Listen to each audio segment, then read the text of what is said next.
Assalamualaikum warahmatullahi wabarakatuh. Waalaikumsalam warahmatullahi wabarakatuh. Alhamdulillah wassalatu wassalamu ala sayyidina Rasulillah wa ala alihi wa sahbihi wa man tabi'ahum ila yaumil qiyamah wa ba'du. Alhamdulillah pada pagi hari ini kita bisa melaksanakan pembelajaran kita seperti biasa, yaitu pelajaran pendidikan agama Islam. Yang semoga dalam pertemuan ini kita bisa mendapatkan ilmu yang baru, ilmu yang berkah dan ilmu yang bermanfaat. Amin ya rabbal alamin. Sebelum kita memulai pembelajaran, alangkah baiknya kita buka kelas kita dengan sama-sama membaca doa. Berdoa seperti biasa di pondok. Ad-du'a ibtida'an.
Ahmad Syakur, Ardita Rahayu, Ardi Saputra, baik Melinda Sulistia, Fitri Wardani, Maulidia Ardita Akbar, Miftahul Jannah, Multazam, Muhammad Ali Ilham, Muhammad Aminullah, Muhammad Bustami, Muhammad Sobirin. Muhammad Sobirin ada? Gak ada. Gak ada. Keterangannya apa? Gizi sakit apa alpa? Alpa apa sakit? Sakit. Tipes. Tipes. Kemudian apa? Zarasi. Yulianisi. Zakaria. Magnet. Yang pertamanya. Baiklah, pada pagi hari ini kita akan membahas tentang pembahasan yang berkaitan tentang sumber-sumber hukum Islam. Silakan di next. Ya, sumber-sumber hukum Islam ini akan kita bahas. Apa sih dalam agama ini yang menjadi pegangan dan pedoman kita selaku muslim dan muslimat? Apa sih yang menjadi acuan kehidupan kita dalam kita beragama? Paham ya? Itu yang akan kita bahas. Silakan next. Kita tahu bahwasanya di dalam sumber hukum Islam itu ada dua pembagian. Yang pertama, sumber hukum Islamnya dan pembagian hukum Islam itu sendiri. Pertama, sumber hukum Islam itu ada tiga. Patokan kita menjadi rujukan, mengambil dalil dan mengambil hukum di dalam agama Islam itu ada tiga. Yang pertama kita kenal dengan Al-Quran, dan yang kedua dengan hadis, dan yang ketiga dengan ijma. Pembagian hukum Islam. Hukum Islam yang kita tahu bahwasanya hukum Islam itu ada lima. Yang pertama itu kita kenal dengan fardu. Apa itu fardu? Kalau dikerjakan dapat pahala, kalau ditinggalkan dapat dosa. Yang kedua sunnah. Apa itu sunnah? Kalau dikerjakan dapat pahala, kalau tidak dikerjakan tidak dapat pahala. Yang ketiga mubah. Mubah itu artinya boleh dikerjakan, boleh juga ditinggalkan. Keempat, kita kenal hukum tersebut dengan makruh. Makruh itu lebih baik kita tinggalkan daripada kita. Dan yang kelima, hukum Islam kita kenal dengan haram. Itu definisinya itu ketika kita lakukan dapat dosa, kalau kita tinggalkan dapat pahala. Baiklah anak-anakku semuanya, pada pertemuan kali ini mungkin kita tidak akan pernah bisa membahas semuanya karena terpaku dalam 45 menit sesi pelajaran ini. Jadi kita cuma akan fokus dalam pembahasan Al-Quran. Silakan di next.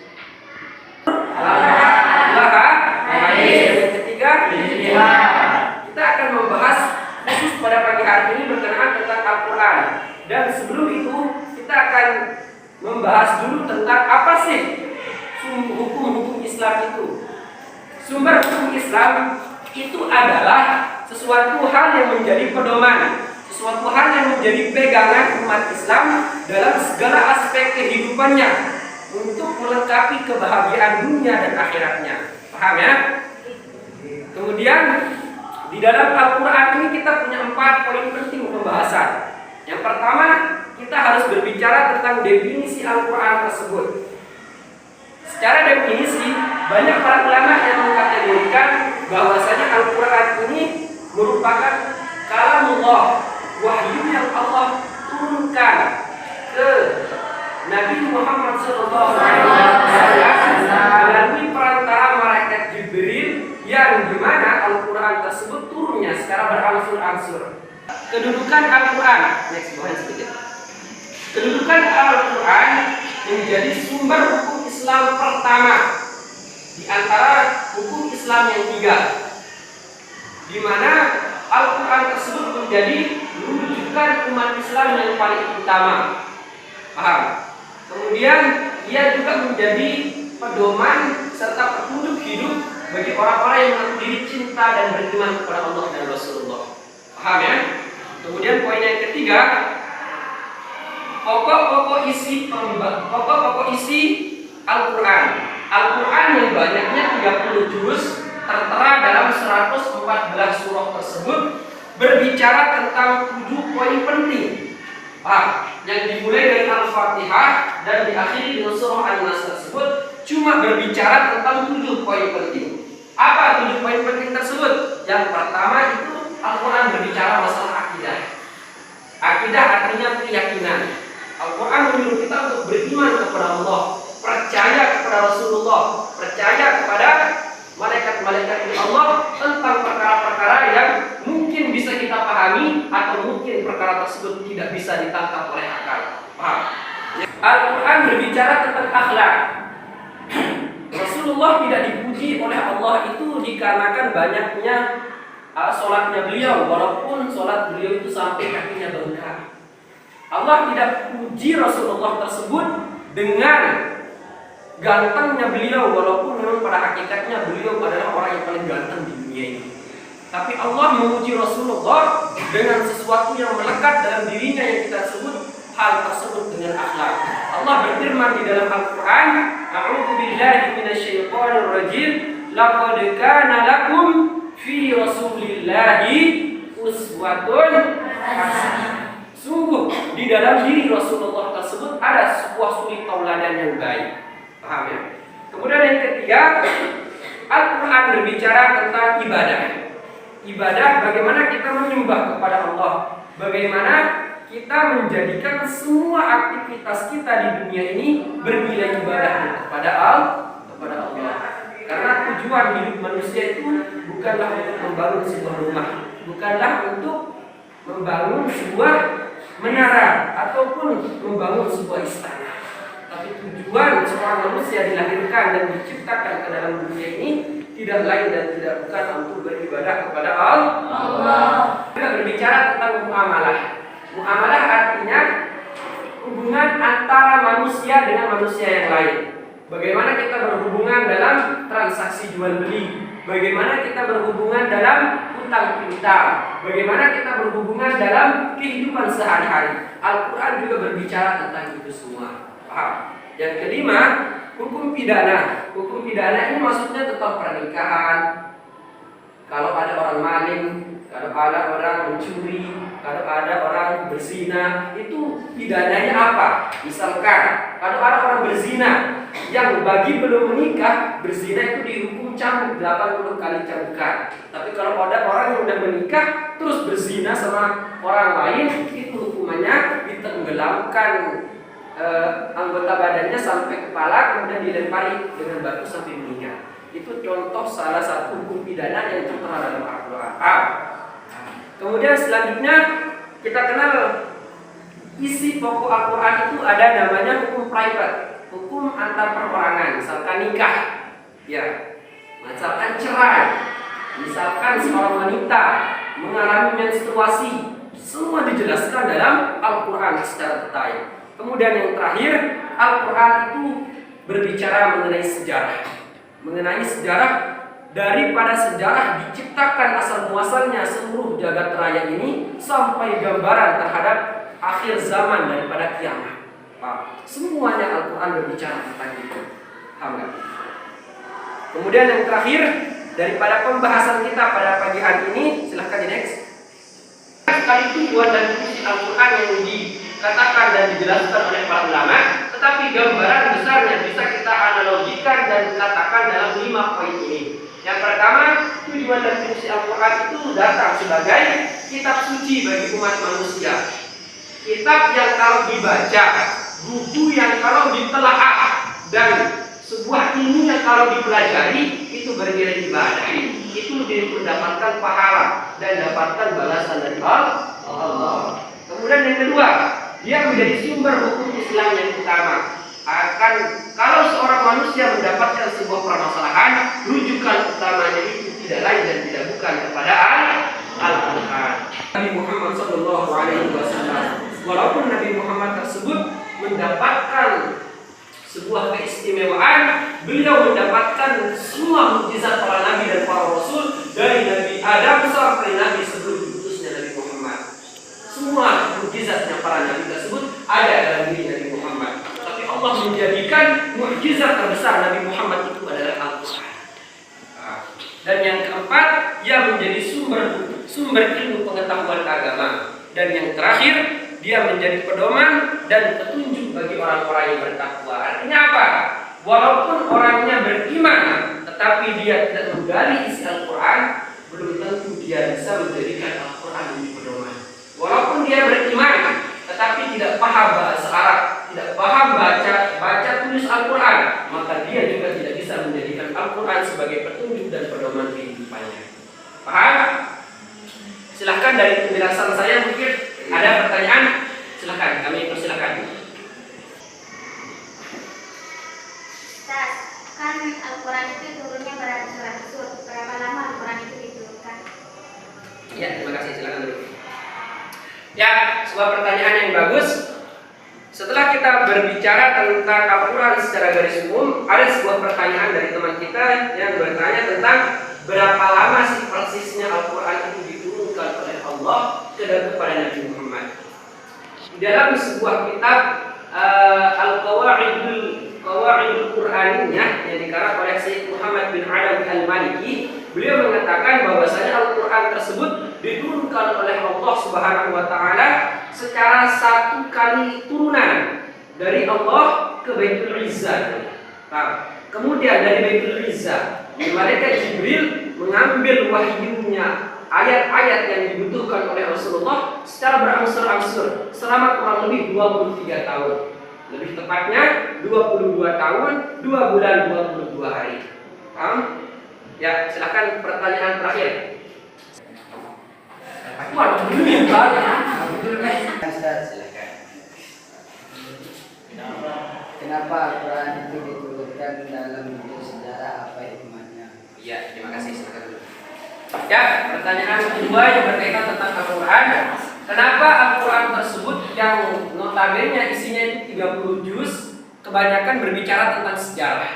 Karena Allah tahu, karena sebenarnya Al-Quran itu caranya Allah pengen berkomunikasi dengan seorang hamba, dan Allah tahu cara berkomunikasi yang paling baik kepada seorang hamba itu melalui sebuah cerita. Kenapa?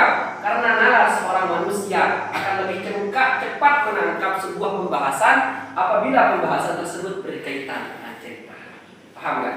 Kalau pembahasan tersebut berkaitan tentang sebuah kerangka itu susah dipahami. Kalaupun dipahami tidak sepenuhnya. Tetapi jikalau sebuah pembahasan tersebut berkaitan tentang cerita, setidaknya alurnya itu dipahami dan bisa dikembangkan dengan sendiri. Paham ya? Ya. Jadi untuk tugas pada pagi hari ini saya mau teman-teman saya tes bacaan Al-Qur'annya. Bisa apa tidak bisanya ya.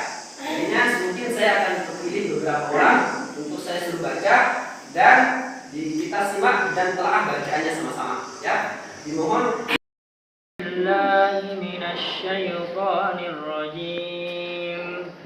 Bismillahirrahmanirrahim. Alif Lam Mim. Dzalikal kitabu la raiba fihi hudan lil muttaqin. Alladzina yu'minuna bil ghaibi wa yuqimuna as-salata wa mimma razaqnahum yunfiqun. والذين يؤمنون بما أنزل إليك وما أنزل من قبلك وبالآخرة هم يوقنون. صدق الله العظيم. من الشيطان الرجيم. بسم الله الرحمن الرحيم. أولئك على هدى من ربهم وأولئك هم المفلحون. إن الذين كفروا سواء عليهم أأنذرتهم أم لم تنذرهم لا يؤمنون. ختم الله على قلوبهم وعلى سمعهم وعلى ولهم عذاب عظيم. ومن الناس من يقول آمنا بالله وباليوم الآخر وما هم بمؤمنين. يخادعون الله والذين آمنوا وما يخدعون إلا أنفسهم وما يشعرون.